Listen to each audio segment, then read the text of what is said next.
Well, thanks everybody for coming. Awesome to see so many new faces.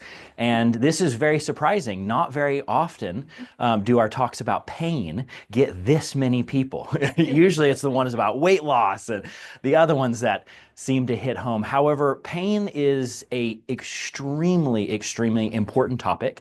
For one, it's one experience we all share. It's one of the things that connects every single human being that has ever existed, and we all can relate through the experience of pain. And regardless of how we feel about pain, it's really a fascinating topic if you look at it purely from a biological standpoint.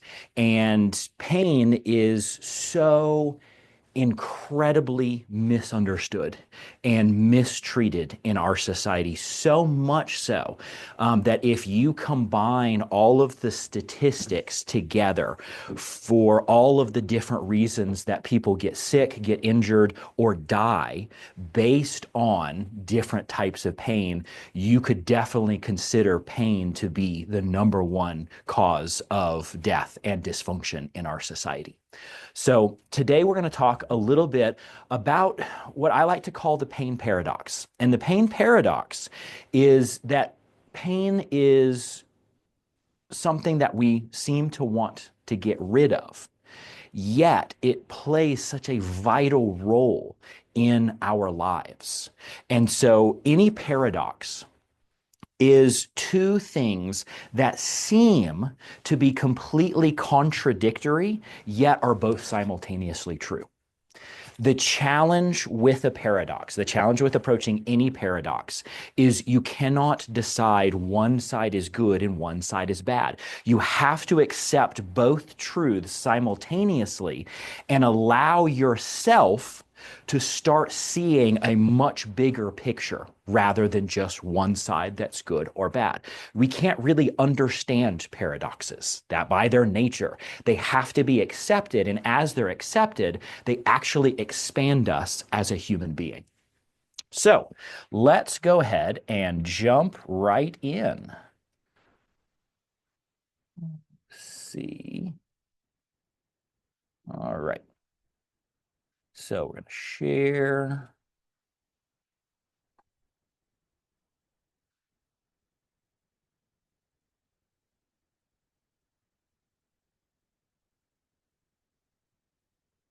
So one of the paradoxes of pain is that although we don't like it, it's actually key for our ability to live a life that we enjoy, that we actually want.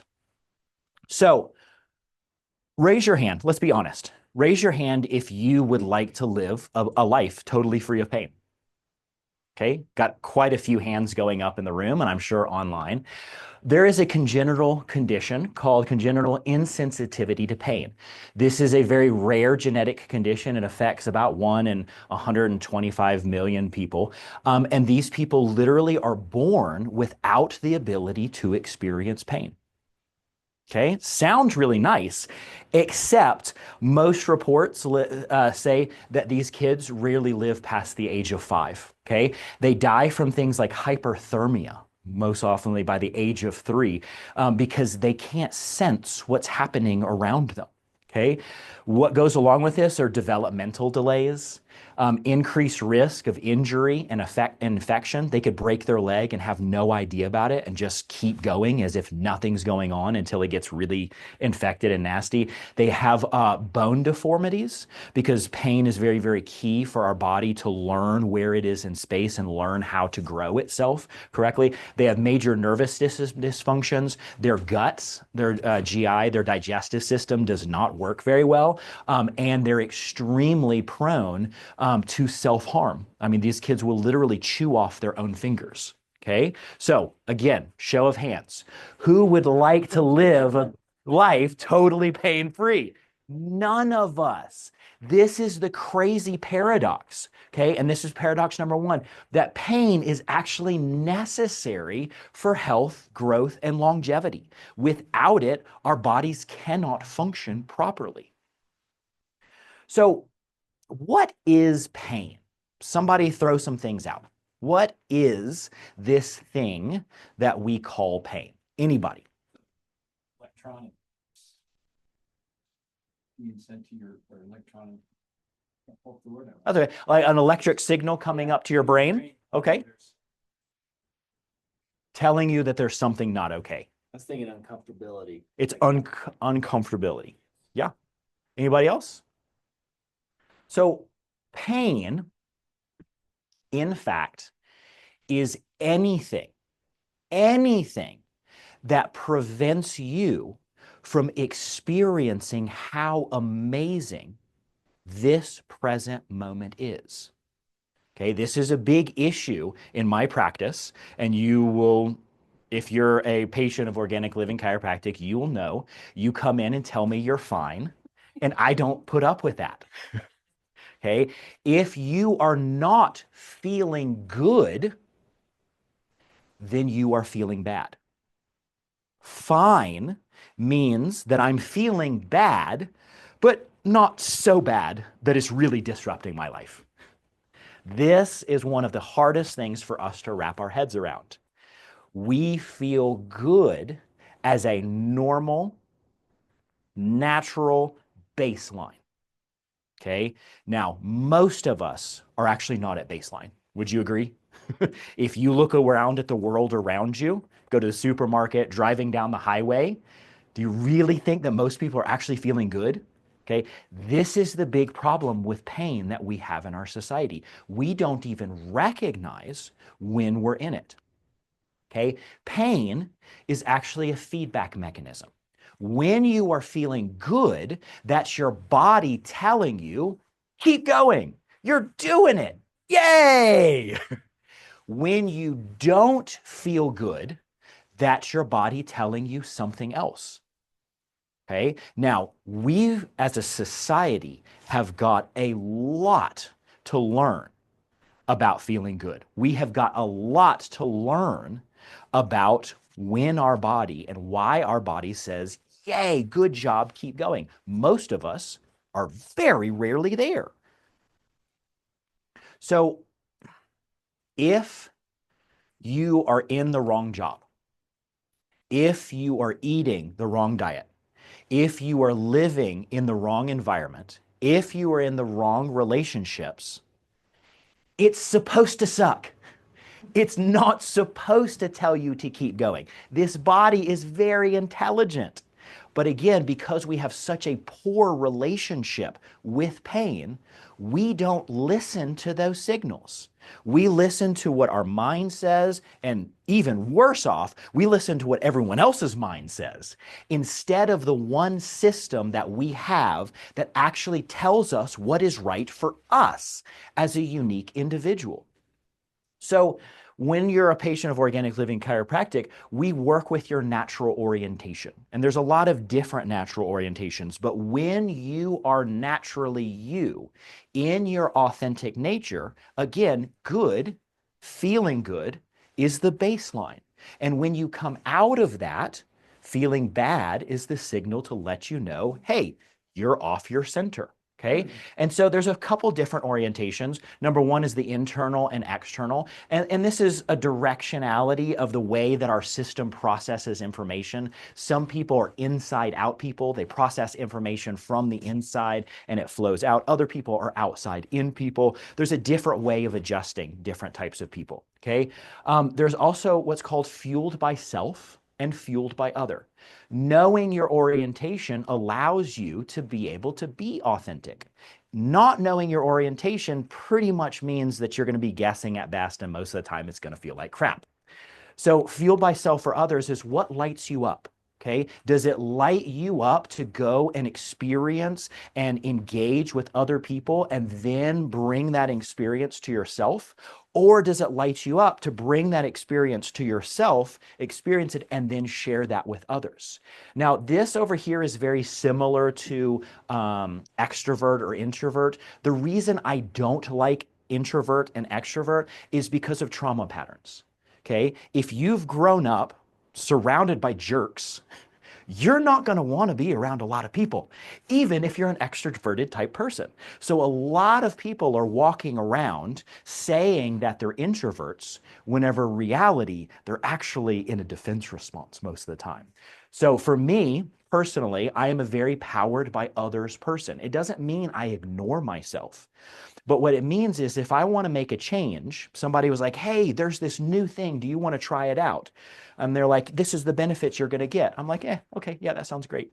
But if they're like, hey, this is new thing. Do you want to try this out? Look how you could bring this and help other people with it. I'm like, yeah, I'll put my body on the line. I'll experiment with myself because I'm more lit up by bringing this to others and then making sure that I get the benefits. So it's not self or other. It's just which way lights you up, going from other to self or to self to, from self to other. Okay, one way is going to energize you, the other way is going to drain you. But again, we have to be, in a sense, friends with pain enough to be able to recognize that signal and going, nope, you are going opposite your nature. And you go, oh, okay, that sucked. I'm going to switch it.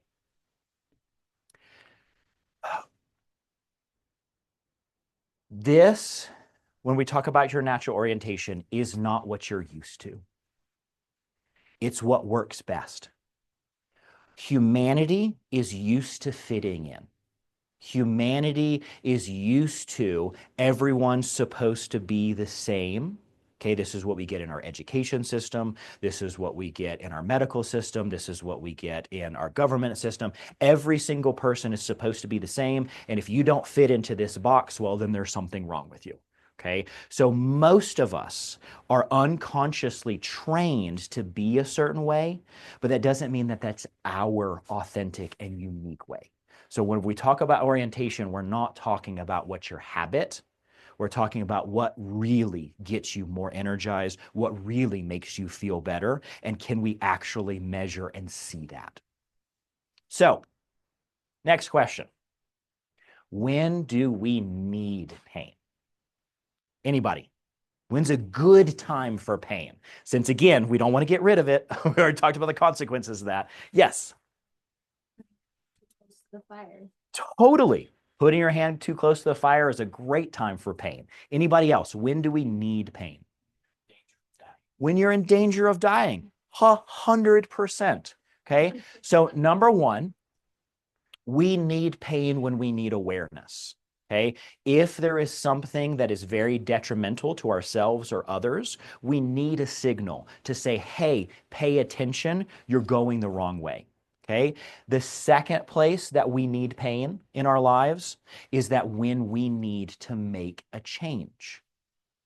Okay, so there's two different types of pain. There's acute pain, which comes on the moment. You put your hand on a fire, you're going to get acute pain. Okay, that tells you that you need change now.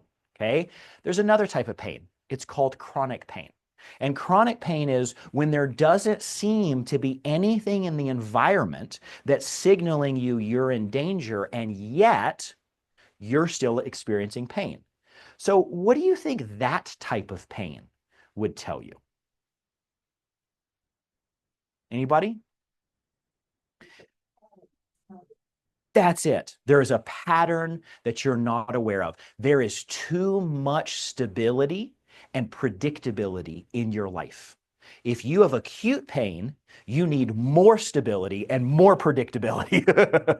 If you have chronic pain, you actually need more instability and you need more new and novel experiences because what you are aware of is not working for you, and you're going to have to look outside of that. So, where is pain? Where do you think pain comes from? If I smash my finger with a hammer, okay, where does that pain actually come from? I feel like you want us to say the brain. Oh, the brain! Someone's been listening. Believe it or not, pain does not come from the body. The body can measure things like pressure, a little bit of pressure, a lot of pressure, a little bit of heat, a lot of heat, okay? A little bit of damage, a lot of damage. but the body does not create the sensation of pain. To the body, whenever we're talking about what's called the anterior lateral spinal thalamic pathway, okay, itchiness, temperature, vibration, and pain come through the same wiring from the body. It's only when it gets up to the brain that the brain then determines what are you going to experience.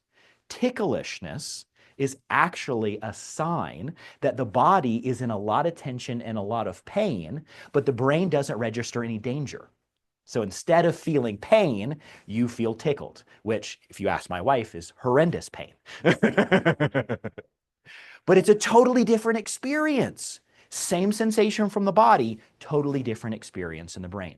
Okay. Now, I'm just this wacko doctor talking up here. So I'm going to share something from NPR that's going to help you to understand from a different perspective everything that I'm saying today. When you whack yourself with a hammer, it may feel like the pain is in your thumb, but really, it's in your head. NPR's John Hamilton has this report on how the brain controls our perception of pain. Brain scientists have learned a lot about pain by studying people like Dwayne Turner. He was an Army combat medic in Iraq who received the Silver Star for valor. In 2003, Turner was unloading supplies when his unit came under attack. David Linden, a neuroscientist at Johns Hopkins School of Medicine, says Turner was wounded by a grenade. He took shrapnel in his leg, in his side, and he didn't even notice that he had been hit. Turner began giving first aid and pulling other soldiers to safety. He was shot twice as he worked, one bullet breaking a bone in his arm. Yet Turner would say later that he felt almost no pain. Linden describes Turner's experience in his new book, Touch, The Science of Hand, Heart, and Mind. He says there are lots of war stories like this. Soldiers, in the heat of the moment, don't recognize the pain that's happening. But once that moment is over, those same soldiers may feel a lot of pain from something minor, like a hypodermic needle.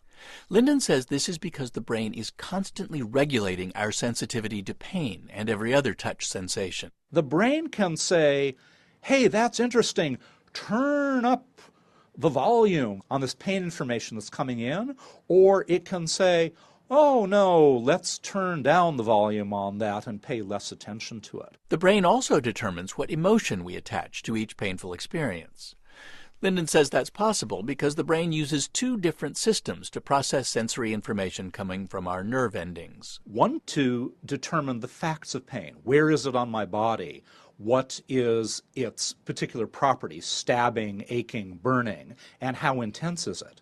And then there is a completely separate system for the emotional aspect of pain, the part that makes us go, ow, this is terrible. Linden says positive emotions can minimize pain, but negative emotions tend to have the opposite effect, something torturers have exploited for centuries. If they want to accentuate pain during torture, they can do this with humiliation, with an unpredictable schedule of delivering pain. All of those things will make the emotional component of the pain experience stronger. A Senate report released late last year found that those were among the tactics used by CIA interrogators after 9/11. One thing scientists are still trying to understand is precisely how the brain regulates the perception of pain.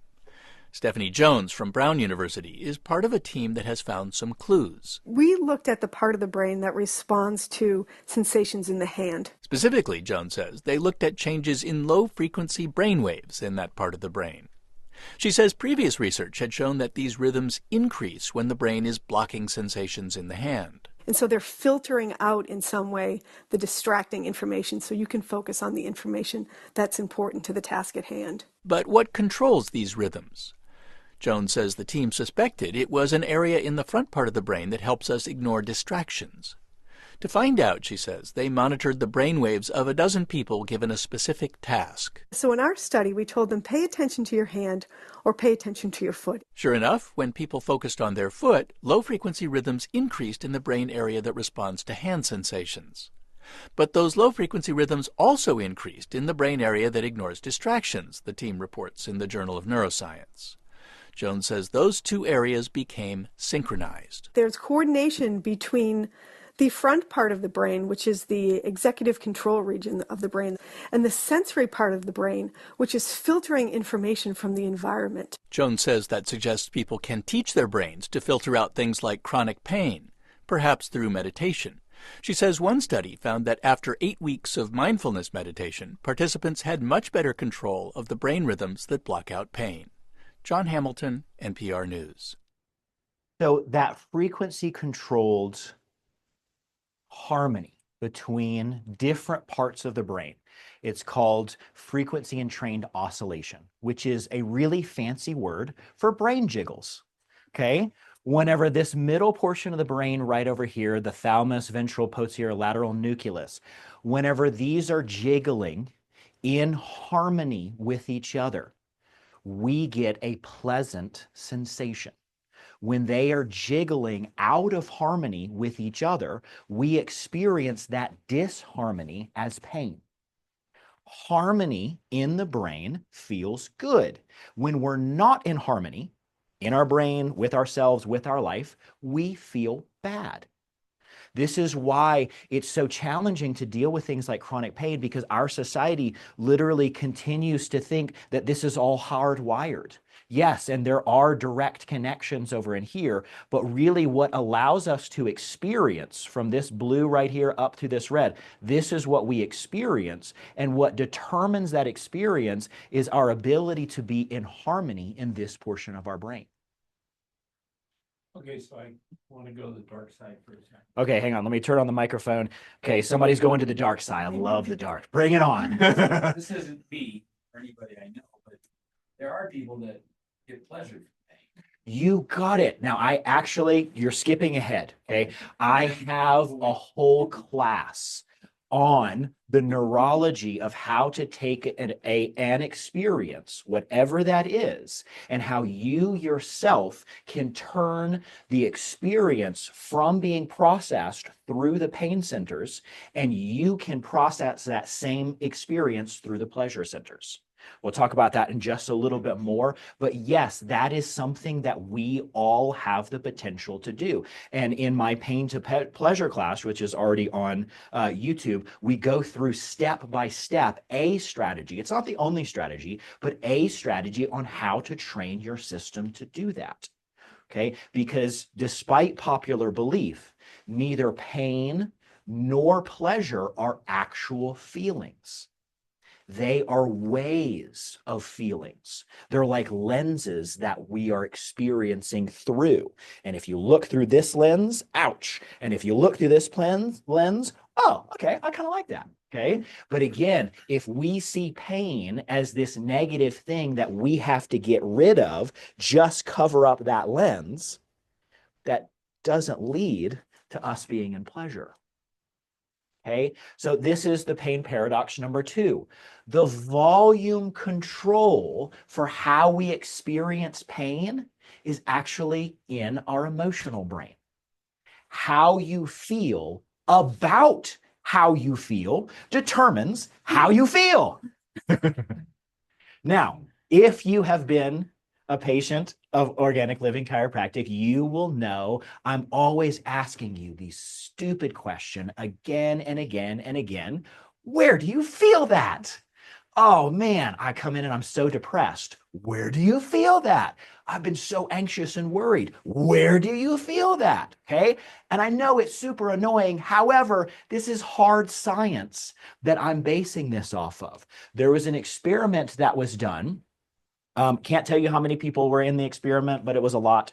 And what they did is they had these people and they put them through these different experiences, and they gave them this little chart over here, and they asked them to mark down when they had a certain experience, what part of their body seemed to be activated by that experience, and what part of their body seemed to be deactivated. The brighter parts over here are going to be the activation. The blue to white parts are going to be the deactivation. Okay. And what they found was there was a very high correlation. There was a very high amount of similarity to where these people experienced anger, love, pride, shame, envy, surprise, sadness.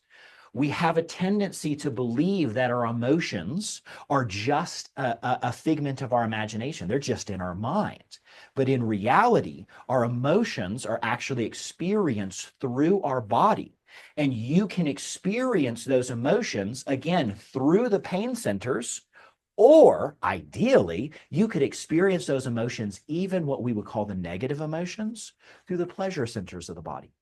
Now, Caroline and I have done a class on this before. Every single emotion in the human experience has a purpose. It has a survival value. And if you are good friends with all of your emotions, even sadness and anger, and it's a lot easier to be friends if you're happy and in pleasure, okay, then you can use these emotions when they come up to actually enhance your life. Instead of what most of us do is we suffer through them because we're experiencing through the pain centers, and then our only option is, what do I got to do to shut my body up? But what happens when we shut our body up? Not good things for our health. Okay, symptoms represent the body's best effort to heal itself. I'm not just talking about pain, I'm talking about all symptoms. This body is a very, very intelligent machine. It is smarter than any single scientist or doctor on the planet. We still don't fully understand how the body operates, and yet it keeps going. It baffles us all the time. It doesn't do things by accident. If we are experiencing a symptom, even a symptom that we don't like, that is the body trying its best to accomplish something. And maybe we don't want to accomplish it in that way. And that's okay. But we have to understand the body's symptoms to understand what it is trying to accomplish, help it accomplish it better. And then the symptom we don't like is no longer necessary. By treating symptoms, you are suppressing the body's natural response and inhibiting the healing process. Treating symptoms, now there's a time and a place for it. It's called the emergency room. You get your arm chopped off, you're bleeding out. Yes, take care of that symptom, okay? Very important. But if our only goal in doing what we're doing is just to treat a symptom or to inhibit a symptom, we are actually interfering with the body's healing process. Instead of treating symptoms, doctors should stimulate the body's defenses to allow for complete healing process. Okay, this last line is really important. I try to convince my wife of this every time. When I stimulate her defenses, it's only because I'm a good doctor. She hasn't bought it yet, but I'll still keep trying. So this is the pain paradox number 3. Okay, pain is actually part of the healing and growing process. Change hurts. Always. The amount of change and the amount of pain is what differs, but change, growth, and healing always involve pain. It's part of the process.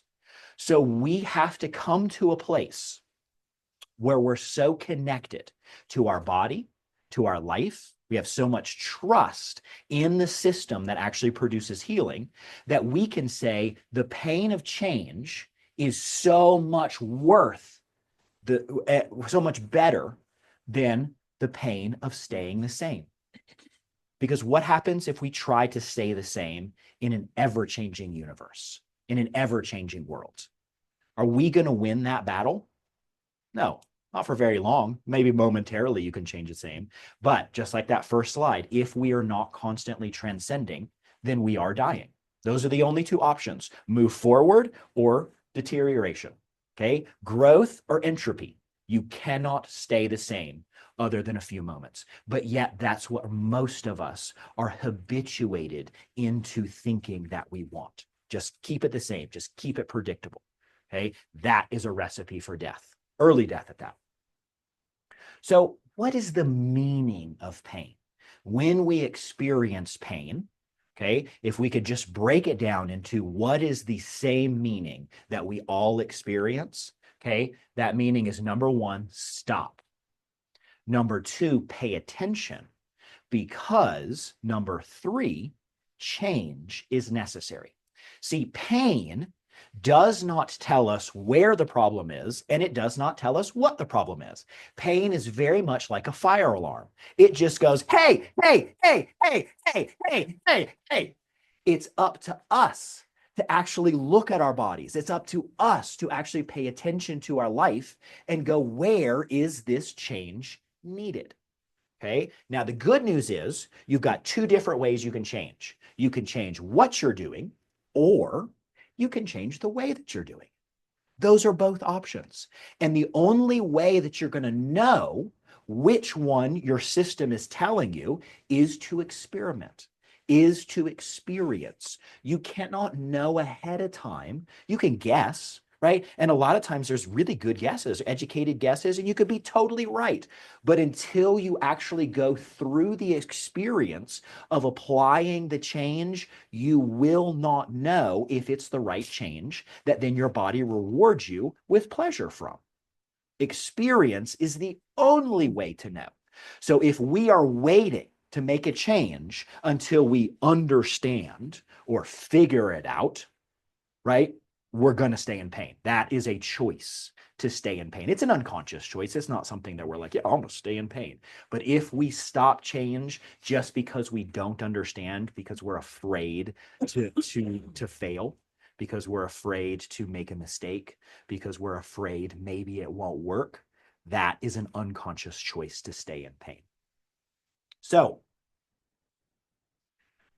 since pain is part of the growing and healing process, how do you know if the pain that you're experiencing is a sign that you are growing and changing, or is a sign that you need to grow or change? Anybody? Anybody have any guesses on how to determine those two? And remember, this is a unique thing, right? It's not the same for everybody. So like I could tell you what my way of figuring it out is, but does anybody have anything for themselves whenever they feel a sensation they don't like? What tells you you should totally freak out or just hang in there? Change is happening. It's only going to be here for a little while. Anybody? The emotion, definitely. Okay. So if you're experiencing a negative sensation that you don't like, okay, and you replace the meaning that you have with it so that you can get a different emotion, right? And that pain starts to change, it starts to diminish. That's a good sign that you're actually in the pain of healing or growing. Okay. Because if all we ever do is just try to run from pain, again, many times we stop ourselves from healing and growing, which then guarantees that we need more pain in the future. For me, I very much play with my pain sensations. Okay. I see how much they can shift. If there is a pain sensation that absolutely there's no way to play with it, or I play with it, I'm able to shift it, but it just keeps coming back again and again and again. That is typically one of the ways that I look and go, you know what? This might be something I need to look at. Okay. I'll give a personal story. Very few of you know this, but some of you were in the practice about a year and a half ago, whenever I had the migraines. Oh. So I had a migraine for about a month and a half. Okay. Didn't change anything because I'm well versed with pain. I am really, really comfortable with my system, really comfortable with being able to shift things. But I had a migraine for a full month and a half. Now, one of the things that led up to this is I was experimenting with a very, very deep way of fascial stretching, and it was changing the connective tissue at my very core and around my nervous system. So because I was experimenting, which we actually made a class on that, it's called the Pain, Trauma, and Stress Fascial Reset. And that's on our YouTube page. Because I was experimenting with this, I knew that even though I had this really negative sensation that was extremely not pleasant, I knew that this was part of my healing and growth process. Okay, so I kept going. I didn't change anything. I didn't try to get rid of it. I didn't take anything. Okay. And after about a month and a half, which was way longer than I would have predicted that I was going to be in it, all of a sudden, I just got this urge. I had to get in the bathtub. Don't know why. It's like, nope, just gotta go get in the bathtub. It's like, okay, body, I get that. I'm not a big bath fan. So I was like, oh, fine. I'll go get in the bathtub. Filled up the bathtub, able to float and soak for a little while.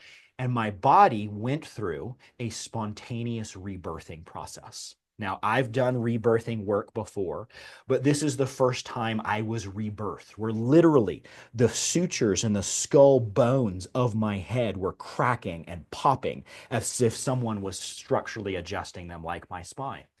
I was a C-section baby, which means that I was not able to fully go through the birth canal to squeeze my head in just the right way that my cerebrospinal fluid was pushed down the rest of my body. There's lots of repercussions for not being able to have a natural birth. Now, one of the side effects of that is I'm alive, which if I didn't have the C-section, that probably wouldn't have happened. So I'm not knocking C-sections, but it does set a person up for their skull to not function in a way, in an ideal way that allows the proper motion between the skull and the very bottom of the pelvis. My body, through changing this very, very deep connective tissue called the fascia, all of a sudden was able to reorient that trauma that I was holding onto, that trauma that was necessary to save my life. However, I didn't need to carry it around for that long. But if I would have stopped what I was doing because I did not like my migraine, okay, I would have not been able to make that big shift. The big shift on the other side led to a much better ability to sleep. It led to an ability for my immune system to stop having this constant or chronic infection that I would have in the back of my throat that would flare a few times a year. It led to a lot clearer thinking, and it led to a much, much easier and better ability to actually feel the positive sensations of pleasure. Whereas now, pretty much any pain that comes about, I can shift it into a pleasurable sensation within a few minutes. I never had that before. But those parts of my brain had to be pulled and pushed on by the movements of my bones. But that would have never happened if I tried to get rid of the migraine. Now, I arguably am a little bit on the extreme side. So this is not necessarily something that you are signing up for. This is something that I'm sharing out of my life. This is definitely not what I would call normal. But I wanted to share that with you to let you know that it is very possible to experience something for a very long time that you really do not like, but yet come out on the other side of it with a gift, with an ability, with a way of experience, a different way of experiencing your body and your life that you did not have previously. That's the power of being able to work with your body even when there's pain. Pain paradox number 4. Pain is actually necessary for pleasure. Isn't that wild? You cannot fully experience pleasure unless you have the capacity to experience pain. Contrast. Without contrast, it's like painting using white paint on a white board. You don't see anything. You don't experience. Yeah, the paint's there, but there's no way to actually experience what's different. So this is directly out of my pain to pleasure class, the neurology of pleasure. There's actually 2 different types of pleasure. And again, pleasure, just like pain, is not a feeling. It's a way of feeling. Okay. The 2 different types of pleasure are, number 1, the cessation of pain. When you're in pain and then you come out of it, that is a type of pleasure. Okay. The second is the actual physical sensation of, ooh, this feels good. Okay. Now, most of us do not have the brain training. We have not strengthened the parts of our brain that actually produce the liking sensation. So most of us, unfortunately, are limited to only experiencing pleasure when we come out of pain. Pleasure is actually, and the pleasure centers of the brain are incredibly important for health and well-being. They are vital. Just like if you can't experience pain, like those people that have that genetic condition, if you cannot experience pleasure, it is also horrible. People do not commit suicide because they're in pain. Kids, I don't know if any of you knew this, suicide and drug-related issues are the #1 killer of school-age children today. These kids are not committing suicide because they're actually feeling pain. They're committing suicide because they lack the ability to experience pleasure. The inability to experience pleasure is the deepest amount of suffering that a human can experience. And again, if the only way that we can experience pleasure is by the cessation of pain, what do we have to do? Unconsciously, we have to get into pain. Anybody heard of self-sabotage? Anybody heard of addiction? Okay, this is a sign that we are over-relying on the cessation of pain for pleasure, and we do not have the full capacity to actually experiencing the liking sense. However valuable pain relief is, it's not enough. The absence of pain alone cannot bring well-being and happiness. I get confronted with this all the time. People come in, Doc, I just want to feel better. I just want this pain to stop. And that sounds really good whenever you are in the depths of pain, whether it's physical, mental, emotional, or spiritual pain. But getting rid of the pain will not get you what you actually want. And if we get rid of one pain, but yet you did not learn from it, you did not grow from it, you are not in a better place, you are not a better person because of it, you will drop right into a different type of pain. And then all we're doing is chasing one type of pain into another type of pain, another, and all of the circumstances around you are going to convince you that if all this stuff would just stop, then my pain would stop and I would be happy. But that's not the way that the brain and body work. If you are in pleasure, you are automatically inhibiting your pain sense. The only way to get to what you truly want is through the actual experience of happiness and well-being. And this is a skill, just like anything else. We have to practice it. We have to build the parts of our system that allow us to experience it. But again, if all we're doing is trying to get rid of pain, we are setting ourselves up for deeper suffering. Believe it or not, pain can be an addiction. This is the paradox #5. Isn't that crazy? Like, aren't addictions like, stuff that is good, drugs that make you feel good, food that makes you feel good, shopping that makes you feel good? Well, what an actual addiction is, it's the continued use of any mood, because remember, it's our emotional brain that determines the volume of our pain experience, mood altering substance or behavior despite negative consequences. Okay. How many of us worry a lot about stuff that we have no control over? Okay. A couple. Or that's never gonna, well, that means the worry worked, right? You got it. Okay. Now, does anybody in here honestly believe that worrying is really beneficial? Does everybody know that when we get into that, we're actually turning off our digestive system, we're turning off our immune system, we're turning down the ability for our body to heal and grow whenever we're in that stress chemistry? We all know this. You may not have those exact terms, but every single person knows that worrying unnecessarily is unhealthy. But yet, do we still do it even with the negative consequences?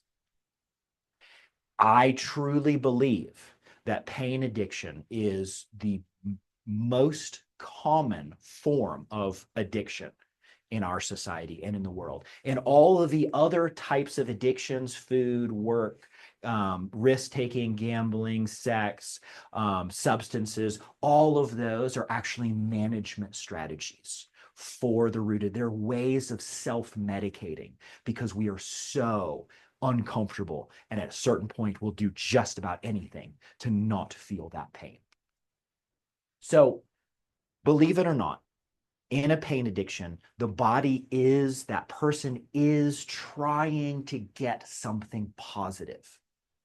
Okay. So these are just what I see most commonly. These are probably not the only reasons that people use pain. Okay. But these are the reasons that I see most commonly. And the first one is to get love, to get care. These people are terrified that if they are not in pain, if they don't have a problem, then they're not going to be able to get compassion. Then their family won't pay attention to them. Okay. Number two is to get self-worth. Okay. Look at how much I can endure. I love you so much. I'll put up with all of this pain. I am a high achiever.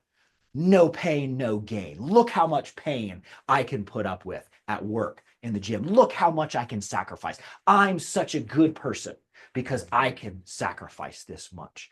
I'm such a loving person because I can be in pain with the rest of the world. I can turn the news on and I can just be this bleeding heart for all of this stuff. Look what a good person I am. Okay. And the last part is the identity. Okay. I'm a survivor. If you take away my pain, I don't even know who I am. Okay. I am a whatever, fill in the blank. I am a widow. I am a whatever. Okay. A therapist. Man, us healthcare practitioners, ooh, this is a nasty one for us. Without pain, without problems, I don't even know who I am. Okay, these are the ways that we try to get something valuable by constantly utilizing our pain and the pain of others around us. So there's two different types of pain addictions. Okay, one is a pain compulsion. These are the people that are obsessed with pain. Okay, these are the people that will come in and be like, how are you doing today? Oh, so far so good. So far, so good. What do you mean?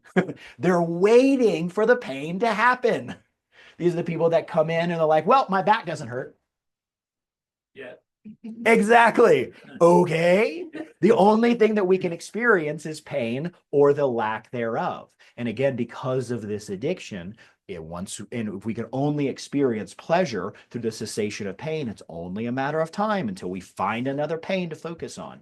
Okay, I've got a lot of compassion for these types of people because this is very much of an unconscious thing. And especially in our society, especially for women, this is very rewarded. Okay, this is almost a taught behavior in our society. I've got a lot of compassion. This next one, I really struggle with compassion on this one. These are the pleasure avoiders. Okay, and it's really sad. It really sucks. But when you have been in pain for so long, when you have been habituated from pain, whenever you had a lot of chaos in your life, what you will do in order to minimize the possibility of being disappointed, you will stop wanting anything positive. Because if you get something positive, well, it could be taken away from you. If you get something positive, maybe you'll have to keep it up and maybe it'll hurt more in the future. So why would I even want anything positive? I will just settle for this because, this is the best that it gets. The pleasure avoidance is one of the toughest things to work with whenever it comes to chronic pain. Okay, because this person needs to be convinced. They need to have an experience, which is very challenging with the way the brain works, that pleasure is possible. And more challenging than to do that is to convince them that they deserve pleasure, that pleasure is something that is necessary for them. Because whenever each one of us is the healthiest, happiest, most joyful version of ourselves, we have the potential to create a world that we actually want to pass on to our kids. But if we don't want it, unconsciously or consciously, then we will never take the steps to actually get there. Yes. I'm so sorry. Can you explain one more time how to identify pain compulsion? So pain compulsion, you know, do you have these friends that you're in a conversation with and it just seems like that is the only thing that they talk about, like what's wrong, and and it's like, oh my gosh, like really, this is what we're going to spend our time together, is we're going to talk about how your dog's jacket doesn't fit your dog well enough? I mean, come on. Yeah. It's almost like an obsession where they have so much trouble focusing on anything other than pain, or whenever pain is not there. Okay. So this is the biggest pain paradox. Pain paradox number 6. The more we try to avoid pain, the more pain we will cause for ourselves and others. If our goal is to avoid pain, we also avoid change. We also avoid growth. We also avoid healing. We also avoid pleasure. This is the challenge. And in our society, and again, this is not our fault, okay? This is something that maybe we could take a little responsibility for because we have not demanded better, okay? But in our society, the main way that we treat our body is to shut it up, to drug it. But drugs, and again, remember, this is by an MD. This is not just wackadoo Dr. Tanev here, okay? So, but a real doctor, okay? Drugs never cure a disease. They merely hush the voice of nature's protests. They pull down the danger signals that she erects. Pain may disappear, but the patient is left in a worse condition, though unconscious of it at a time. Like I said, the biggest killer to our kids today is the way that they're being raised, the way that society operates, the way that we engage with our technology is a numbing process, it results in a dopamine depleted brain. If you grow and develop your body in a dopamine depleted state, you are literally growing an addict. As much as addiction and suicide and drug-related and chronic-related issues are a problem today, it is going to get so much worse because of the lifestyle that we are raising a generation in. That's why I'm so passionate about this right now. What I'm talking about right now is the key to life or death for a large portion of our younger generation. We need people that are showing this younger generation, showing the kids that it feels good to be alive, that it feels good to be healthy, that it feels good to be productive, that it feels good to go out and share your gifts with the world. If the kids do not see any examples of that, we are literally signing their death certificate. So this again is from my pain to pleasure class, but this is really the crux of what we need to be living. And this is called hedonic resilience. Resilience is your ability to experience stress and challenge and bounce back stronger. Hedonic is your ability to experience a positive sensation. We all need to be able to train our brains to be so good at feeling good that it doesn't matter what happens to us. If there's a momentary diversion from that, we can bounce back. Our society's hedonic resilience is absolute crap right now, and it is killing people. If you do not choose pleasure, if you do not practice pleasure, unconsciously, by default, you are choosing pain. You are practicing pain. Whatever you practice, you'll get better at. Okay. And again, none of this is our fault. This is not stuff we're taught. For the longest time, humans' main priority has just been survival.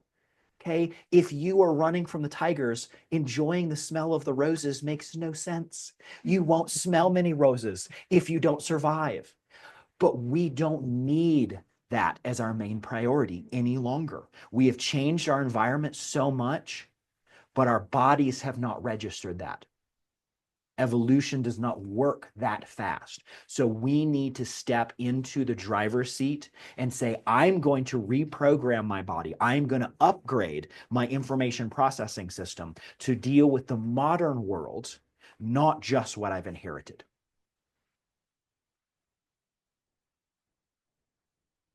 So here's the one takeaway I hope you get from this. Can you, without any outside influence, of your own accord, can you experience bliss and ecstasy in a meaningful way? Just because. Did you know that you deserve that? Did you know that this is something that you were actually built for? This is not something that is just this nice idea. This is key for us making the changes in society that are going to allow humanity to continue on in a positive direction. But if we're not taking responsibility for this, and again, responsibility literally means the ability to respond. If we do not accept the responsibility to respond to life and ourselves in the absolute best, most pleasurable way possible, again, unconsciously, we're choosing the opposite. What time is it? Somebody? Just after 7. Okay. So I was going to take you through a quick meditation, but we don't really have time for that. But again, my other talk on YouTube is called Pain to Pleasure. We do go through that. There's a whole class on just like this, but there's also just a practical where I just walk you through the steps. Okay, so please, please, please go check that out.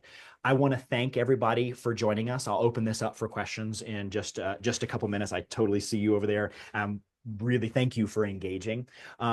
But the second Thursday of every month, we have classes like this. We have classes on a multitude of different topics. We love hearing from you. So if there's a topic that you want to hear about, please let us know.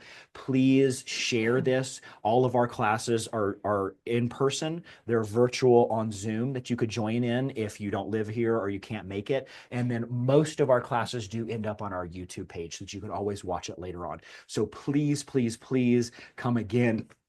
Share this, invite your friends.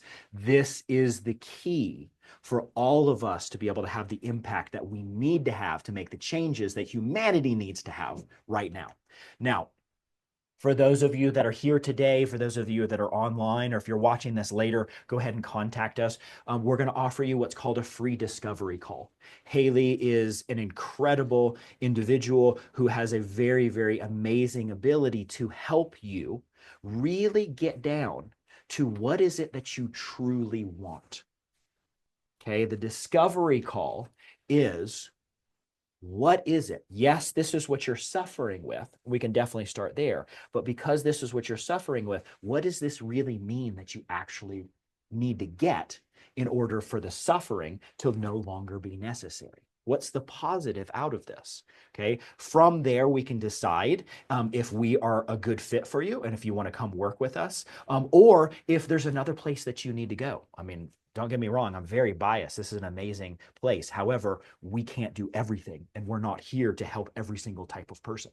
Okay, so by doing one of those free discovery calls, you'll get to know a lot more about yourself. You'll get to know a lot more about what we do here at Organic Living Chiropractic, and you'll get to know if what we do, it can help you get what you truly want. Okay, if you do that discovery call, and for those of you watching online, you can message us or email us with the word ouch, or just let us know. We're going to give you 50% off of the first exam and the first adjustment if we determine that you're a good fit and that we can provide something that's really of value to you. And during that scan, you'll get to actually measure different aspects of your body that allow you to see objectively where are you in your efficiency. efficiency? Where are you in your ability to operate at your highest potential versus how much damage has occurred because nobody's been able to help support you in reaching that high potential?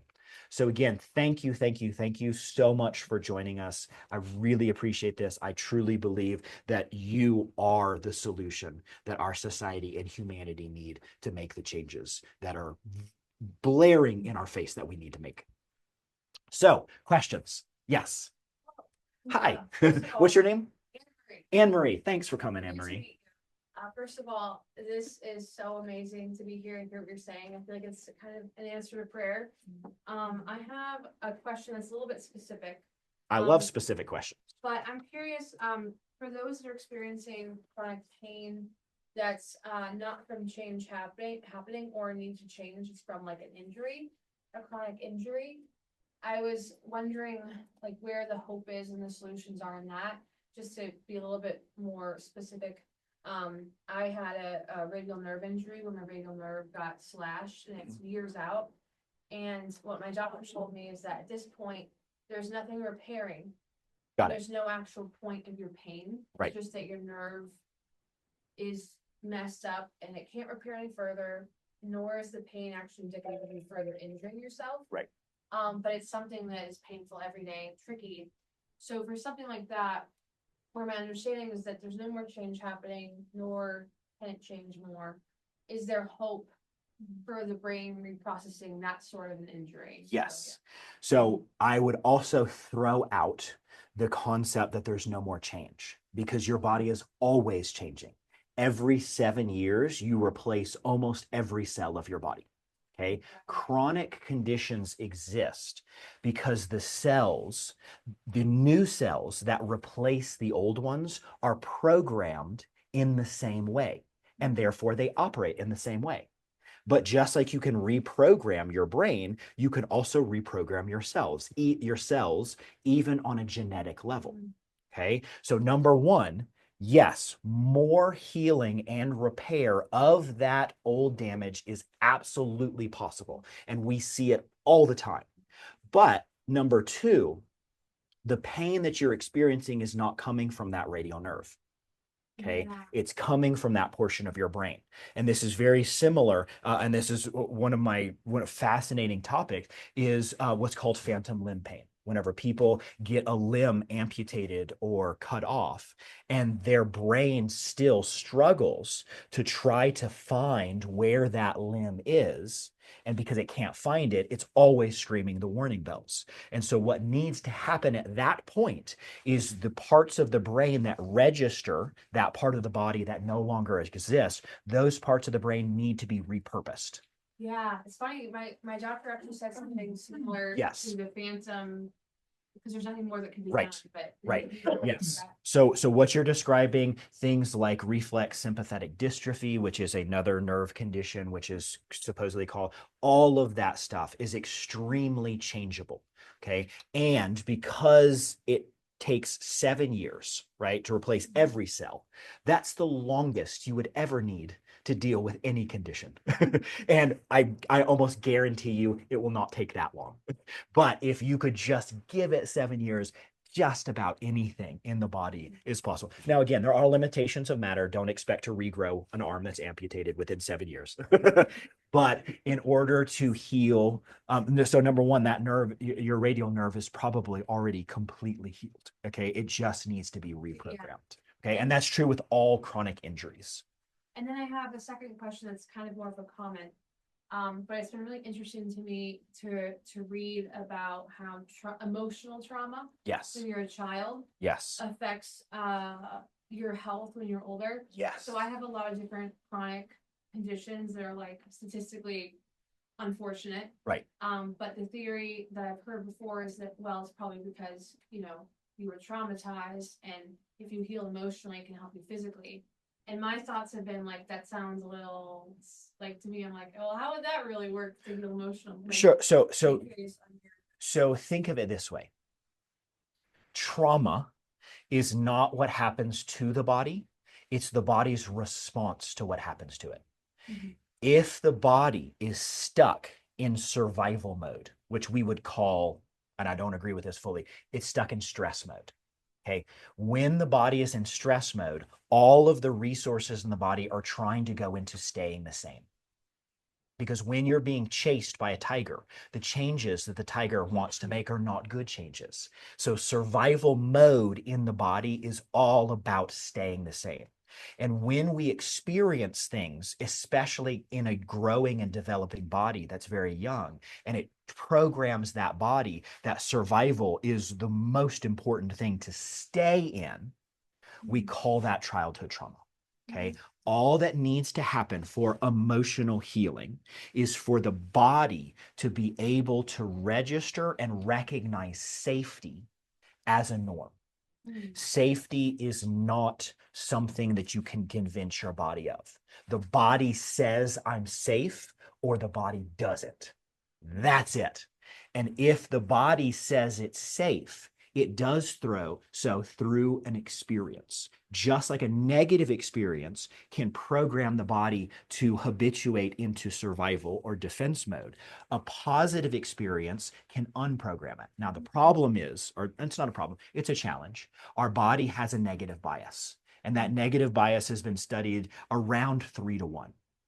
A negative experience is 3 times more powerful than a positive experience. So what does this mean? This means that we have to be adamant about savoring every positive sensation and experience. Because if we are not adamantly focused on experiencing that positive sensation, it is so much easier to program the body for a negative sensation.